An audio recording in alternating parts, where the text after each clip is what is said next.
बिस्मिल्लाहिर्रहमानिर्रहीम। अस्सलामुअलैकुम। आज मैं आपसे शेयर कर रही हूँ बिहारी बोटी, जो कि बहुत ही लजीज और बहुत ही मज़ेदार होती है। ये वर्ल्ड फेमस रेसिपी है। इसको पूरी दुनिया में लोग पसंद करते हैं। इसके लिए जिन चीज़ों की हमें ज़रूरत है वो देख लेते हैं। हमें चाहिए बीफ के पीसेस, बोटियाँ चाहिए हमें बीफ के। इसके अलावा अदरक लहसुन का पेस्ट मैंने यूज़ किया है यहाँ 1.5 खाने के चम्मच। ऑयल हम यूज़ करेंगे 4 से 5 टेबल स्पून। चाइनीज़ सॉल्ट मैंने यूज़ किया है यहाँ पे 1 टेबल स्पून। दही चाहिए हमें 1 कप।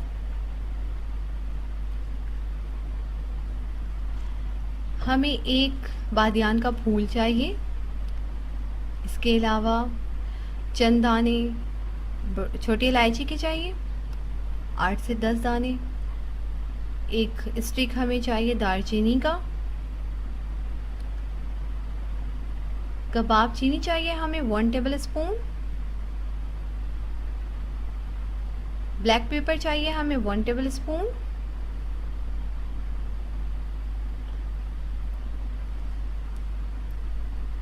सया ज़ीरा चाहिए हमें 1 टेबल स्पून।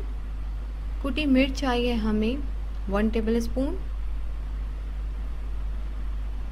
पिसा हुआ पपीता चाहिए हमें 2 खाने के चम्मच। पिपली चाहिए हमें 3 से 4 अदद। लाल मिर्च पाउडर चाहिए हमें 1 खाने का चम्मच। धनिया चाहिए हमें 1 टेबल स्पून। ज़ीरा चाहिए हमें 1 टेबल स्पून। तेज़ पत्ते चाहिए हमें 1 से 2 अदद। चाट मसाला हम यूज़ करेंगे 1/2 टेबल स्पून। इन तमाम मसाले को, जितने भी ड्राई इंग्रेडिएंट्स हैं, इन्हें हम ग्राइंडर में ग्राइंड कर लेंगे। ग्राइंड करने के बाद ये देखें, सारे स्पाइसेस डाल के मैंने इसे ग्राइंड कर लिया है और ये इस तरह का हो गया है। अब हम इसकी प्रिपरेशन शुरू करते हैं। सबसे पहले एक बड़े बर्तन में तमाम बोटियों को शिफ्ट कर लेंगे।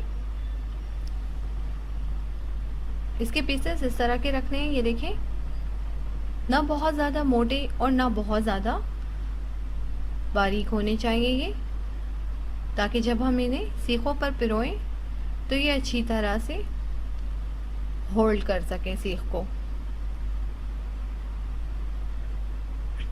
अब हम इसमें शामिल करेंगे 5 टेबल स्पून या 1 कप दही।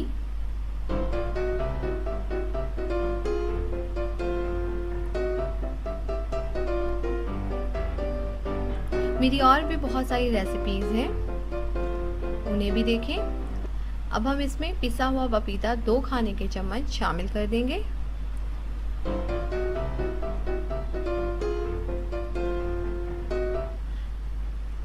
अजीनोमोटो यानी कि चाइनीज़ सॉल्ट, ये ऑप्शनल है। अगर कोई डालना चाहे तो डाल सकता है, ना डालना चाहे तो आप इसके बगैर भी इसे बना सकते हैं, वो भी बहुत ही मज़ेदार लगेगा।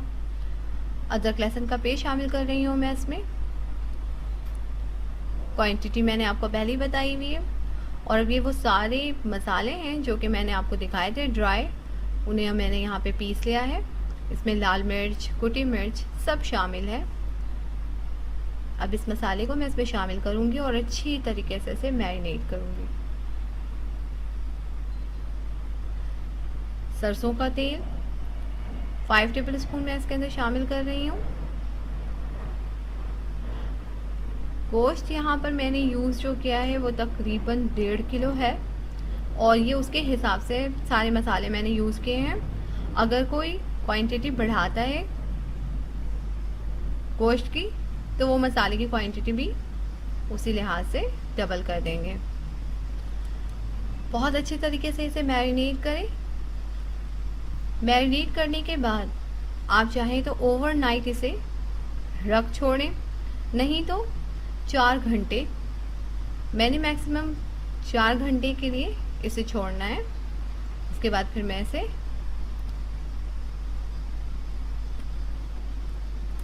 बनाकर दिखाऊंगी आपको। अब हम इसे अच्छे तरीके से मैरिनेट करके रख देंगे 4 घंटे के लिए।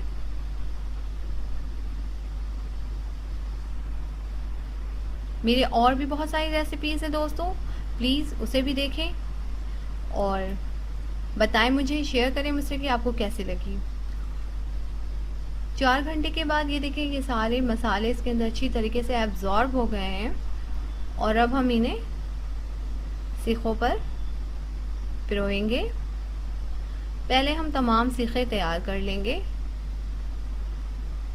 और फिर इसे कोयले पे सेकेंगे।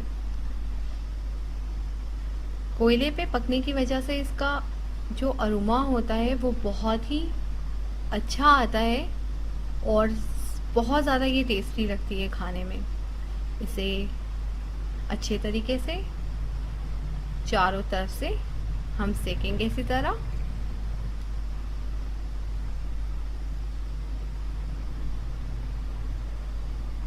बहुत ही लजीज, बहुत ही मज़ेदार ये बिहारी बोटी बनती है।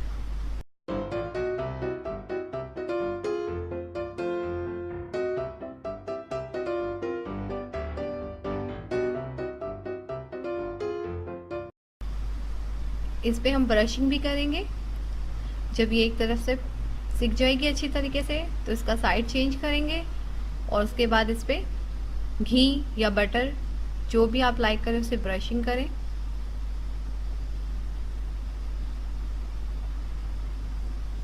इंशाअल्लाह आपको बहुत पसंद आएगी ये वीडियो मेरी।